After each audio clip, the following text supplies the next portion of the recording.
side. They have been very active preparing for the inauguration of the church with the Archbishop. They've organized all sorts of games and fiesta activities for after the Mass of Blessing, which will occur next Sunday, December 18th. And they have done a magnificent job in every respect.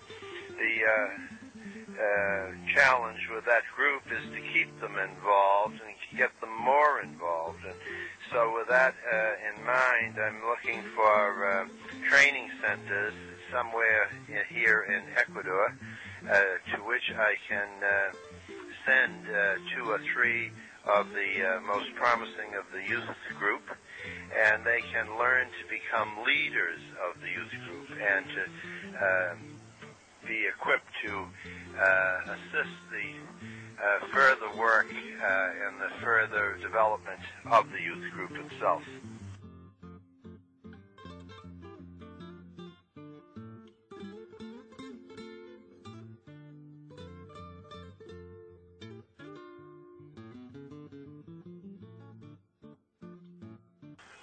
I'm often asked, what do you hope for your parish? What are your hopes? Well, I think of the words of our founder of the St. James Society, Cardinal Cushing of Boston, in 1958 when he founded our society. He said, I'm sending you to the poorest of the poor, to the poorest of the parishes. And remember that you're in business to get out of business.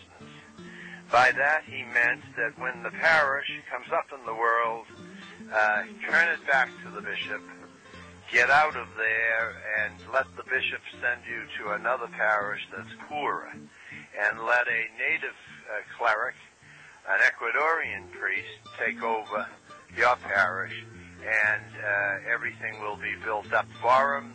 He will have a church, meeting halls, and a rectory. So it's a wonderful missionary attitude that the Cardinal had. We try to emulate that to this day.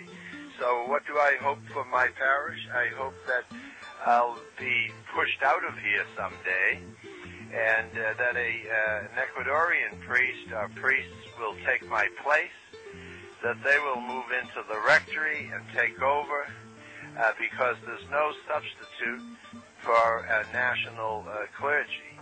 Each country, I think, has a right and certainly a great hope for priests of their own kind, of their own language, of their own customs, because they know the people better for having been born here, they know the language better, and they can help foster the growth of the church by becoming rooted in these missionary parishes that up to now a native Ecuadorian could not fulfill. Right now, the collection for all the masses of a weekend come to about $11 or $13. Well, that is not enough to feed an Ecuadorian priest. It's not enough to let him buy a vehicle, not a little Volkswagen for the hills and ruts and rainy season and mud here. He needs a Jeep or something equivalent to a 4x4 to get around. He also needs to clothe himself, and he can't do that on $13 a week.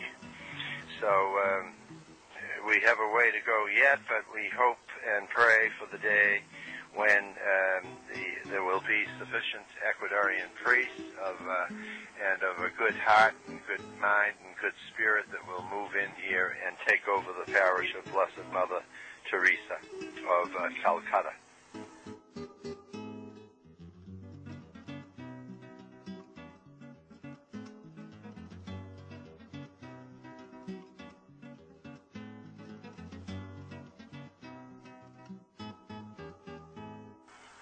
In the meantime, we hope and pray that parishioners and priests together can continue to grow in holiness and holiness of life, to grow in prayer, to support one another the best we are able to, and to eventually meet up on the other side of the veil in heaven when we die.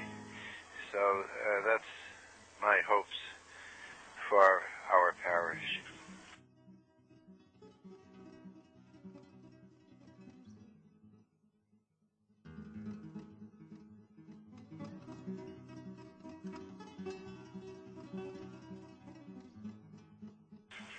An old missionary priest said, when I first came down here to Latin America, he said, I thought I was coming to bring God to this country.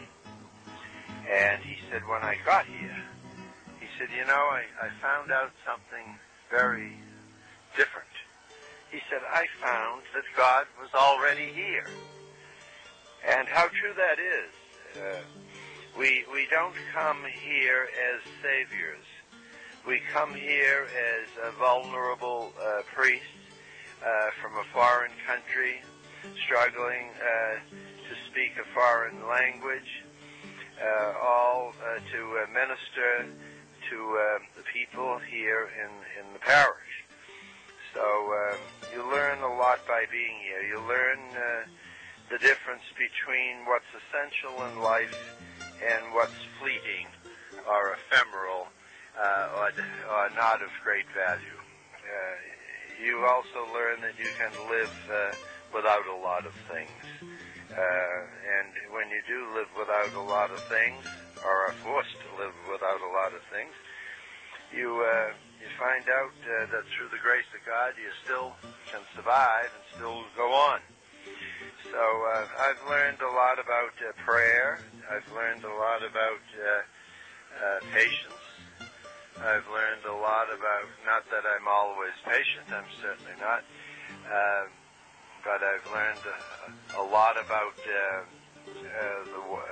the poor, their willingness to share, the practically nothing that they have, their willingness to help their neighbor, their willingness to sit down and listen and talk to people by the hour if necessary to help them on their path of life. So it's a wonderful opportunity. I'd recommend it to any young priest that feels a calling to missionary life, that he look into it, and that if he's cut out for it, that he jump in and go. So there's a lot to be learned here, and I'm happy to be here and to do my part here in Latin America. Thank you.